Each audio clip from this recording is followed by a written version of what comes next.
All right, so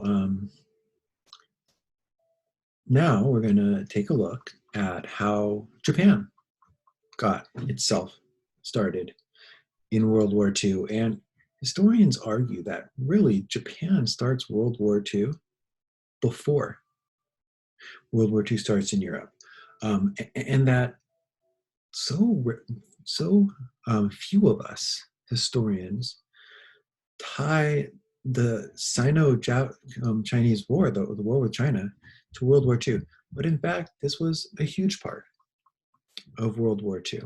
So looking backwards a bit, Japan, of course, an island of igneous rock, of volcanic rock, with very little natural resources, had been looking to take land. They were expanding and getting more powerful in the east. They had taken Korea in the early 1900s. And in 1931, the Japanese take this land called Manchuria. Let's take a look at it here. Okay, this is a huge piece of land. I would say bigger than our state of California. And it was it's called a false flag attack, where the Japanese attacked their own railroad to give themselves an excuse to go to war. They take the land. China is incredibly weak at this point. We had talked about how the US and the UN was trying to keep Japan from taking over land in China, knowing that if they wanted to, they could take that whole country, because they didn't want Japan to get that powerful. The League of Nations, which was this post-World War I debating society that was supposed to avoid war, they did an investigation. They claimed that Japan was wrong, that they did not have the right to take over this land. And then Japan just leaves. They say, oh, really? Is that what you think? All right, later, we're not part of you guys anymore. And Japan starts taking more and more of land here in this pink area. Areas right here now in what we call Inner Mongolia. Here we have Japan moving into from not just Manchuria, but also into Inner Mongolia and taking land there that was historically part of China. And at first, the leader of China didn't want to go to war with Japan. He was preoccupied with the communists. So he just kind of let them have that land.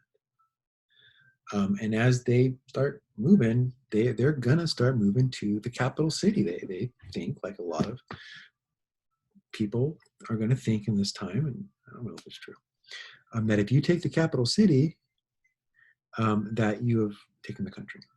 So that the Japanese are now going to be moving down, down, down, down, down, down, right? Looking to eventually take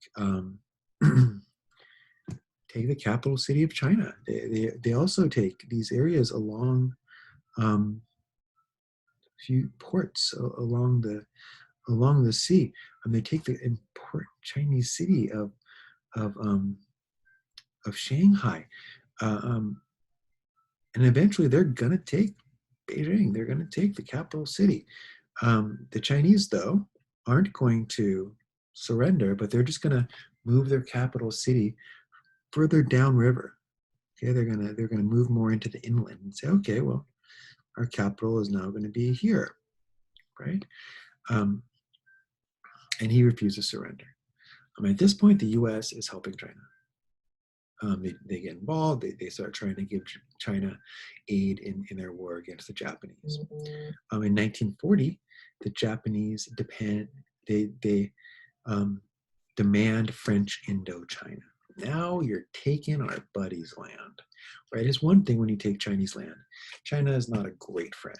But if you're going to take France's land, France is my buddy. I'm not going to stand for it. And this is French Indochina. And Japan says, taking it. What are you going to do? They'd already taken so much land, all of these islands. You see the dates here. And then, of course, most recently, China and Inner Mongolia. And the U.S. says no. And what the U.S. says is, we're going to stop selling you stuff. We're going to stop selling you oil, because they needed U.S. oil. They needed U.S. stuff for their war machine.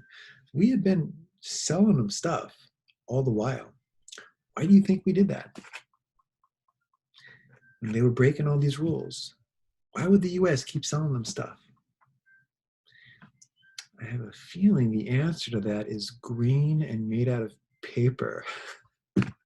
Oh, the power of the dollar, right? The almighty money.